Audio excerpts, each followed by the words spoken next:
that as an entrepreneur who's also in many ways an existentialist, and by that I mean Donald Trump lives in the moment. He is totally engaged, he has total energy, he is totally focused, and that's true all day long. And he gets by with less sleep than most people I've ever met, and he does so with more energy than anyone I've ever met. I mean, he really is in the Theodore Roosevelt tradition of just pure energy. And part of the reason he's pure energy is he loves what he's doing.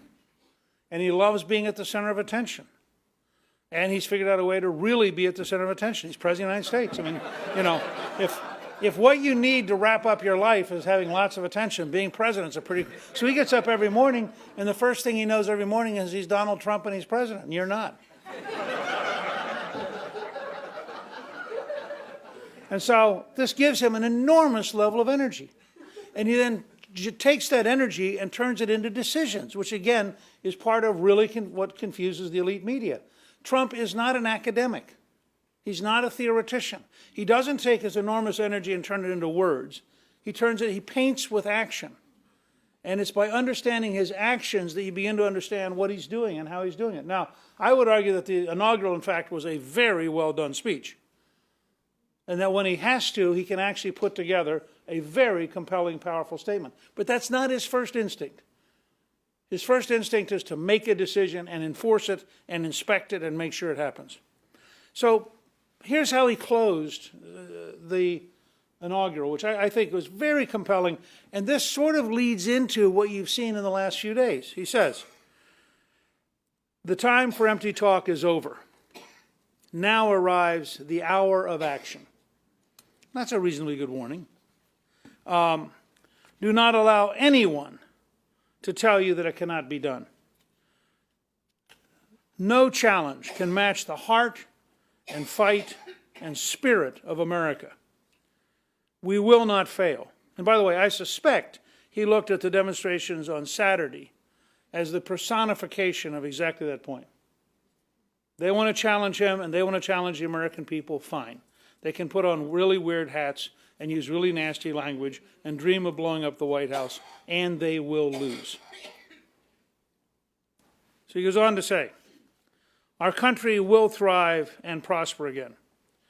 And this is part of why I'm intrigued with how he's going to live this out. The next paragraph.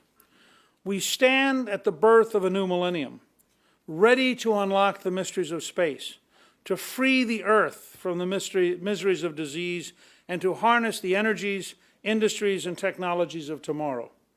A new national pride will stir ourselves, lift our sights, and heal our divisions. This is almost John F. Kennedy quality, a very similar pattern. Optimistic, positive, science and technology-based, moving to a dramatically better future. And it'll be interesting to see as they go through budget fights and other things, how do they develop a totally new approach of public-private partnership that actually dramatically accelerates science in solving disease and getting into space and creating jobs and strengthening national security. Quote, and I thought this was very compelling and it's very disappointing, not unexpected, but disappointing that the elite media so totally failed to pick up on this next part. It's time to remember that old wisdom our soldiers will never forget. That whether we are black or brown or white, we all bleed the same red blood of patriots. We all enjoy the same glorious freedoms, and we all salute the same great American flag.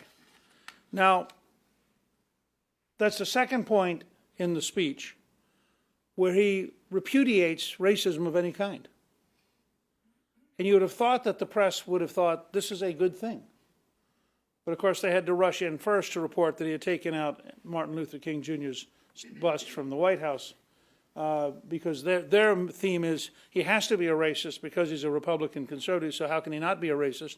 Because after all, if he's not a racist and he starts getting black and Latino votes based on values other than racism, the Democratic Party won't come back for at least 50 years. And so this is outside their mantra, but for the country, when you talk about, this was not a divisive speech. This is a speech that talks about bringing us together, which of course is totally outside the New York Times, CBS News mean of trying to describe what's going on. He goes on to say, whether a child is born in the urban sprawl of Detroit or the windswept plains of Nebraska, They look up at the same night sky. They fill their heart with the same dreams, and they are infused with the breath of life by the same Almighty Creator.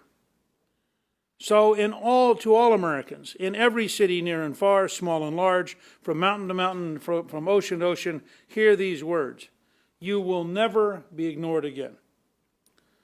Your voice, your hopes, and your dreams will define our American destiny. And your courage and goodness and love will forever guide us along the way. At Gettysburg, in his opening lines, says, quote, this is Trump on October 22nd, which is, I think, the most important speech of the campaign, because it's where he outlines his concept of a contract with the American voter, and he has a whole list of very big changes that he wants to achieve. And I recommend it to everybody who wants some sense of the administration. He says, quote, it is my privilege to be here in Gettysburg, hallowed ground, where so many lives were given in service to freedom, an amazing place. President Lincoln served at a time of division like we've never seen before. It is my hope that we can look at his example to heal the divisions we are living through right now. We are a very divided nation, close quote. Now let me say, first of all, Lincoln began to reunify us after winning the war. And it's very important. And I actually think in terms of dealing with Islamic supremacism that we're going to find ourselves studying Lincoln, who at one point locked up half the Maryland legislature, because Lincoln understood that he had to fight subversion at home.